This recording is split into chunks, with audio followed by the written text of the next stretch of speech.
I start with the long tail cast on, and I always work it holding 2 needles together. And lately I've started pulling out a double long tail and knitting the first round of my sock with a double strand of yarn.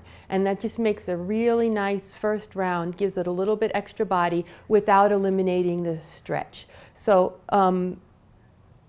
you can either try that or not, whatever you think, but it's an interesting little edging, and I think you might like it if you give it a try. So normally we estimate the amount of yardage that we need for our long tail to be 1 stitch takes 1 inch of yarn. It's a little bit less for sock yarn because we're working on small needles and fine yarn, and so I find that most women can go like this and get about 1 yard of yarn. So because I have 48 stitches and I'm working on heavier yarn, I'm going to go a little bit more than that.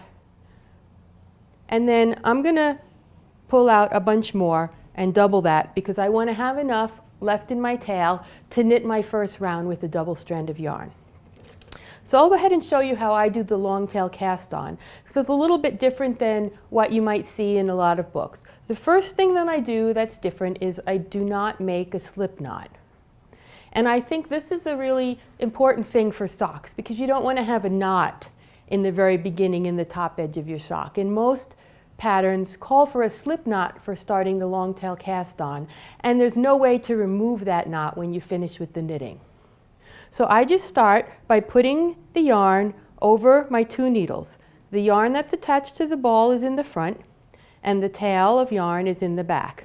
Then I cross them underneath the needles. So that's going to be my first stitch, and you can see that it won't need a slip knot. Once I make the second stitch, the first stitch will be locked in place. So I've crossed those strands underneath the needles. So now the tail of yarn is on my thumb and the yarn attached to the ball is on my index finger.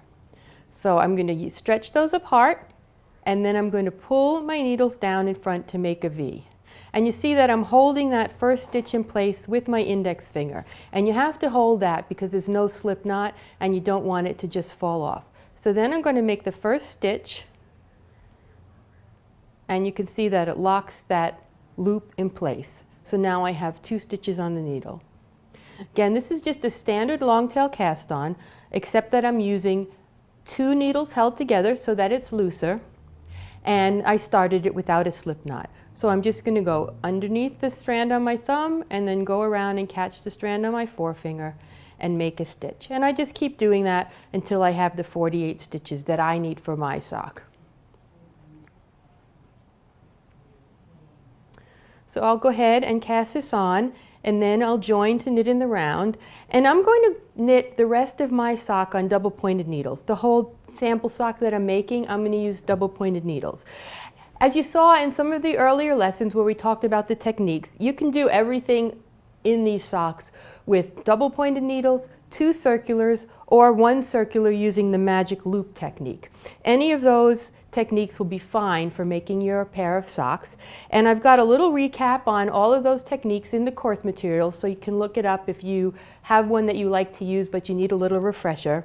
And if you have, say, learned one of those techniques but you want to learn another one from scratch, Craftsy also has another online course called the Circular Knit Lab that goes through all 3 of those techniques in detail, and you make hats to learn the different techniques. And I think hats are just the perfect project for learning different kinds of circular knitting techniques. I've got my 48 stitches on the needle now, so I'm going to pull out my second needle, and I'm going to be careful not to lose any of my stitches.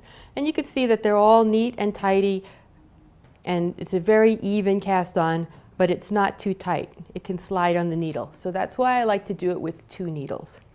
And I'm just going to slip the 16 stitches onto another needle and then 16 onto another needle, because working on the double points for the leg of the sock, I like to divide it evenly into 3 sections, and 16 times 3 is 48.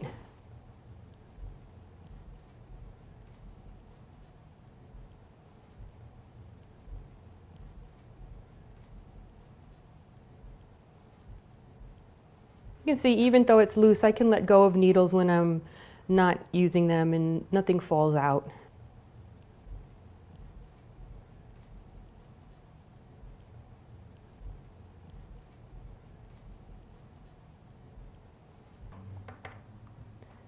I finished casting on my 48 stitches, and I've split them up with 16 stitches on each of 3 needles because I like working on 3 double-pointed needles and knitting with the 4th.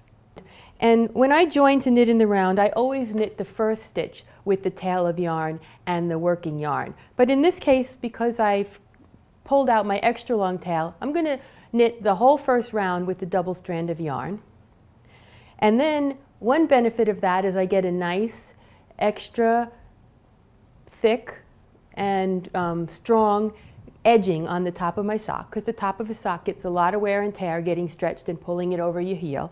And the other thing that's nice is because I've gone all the way around with the tail of yarn, I don't really need to weave in that end when I'm finished. I can just cut it off. So that just cuts down one tail of yarn that you don't have to weave in.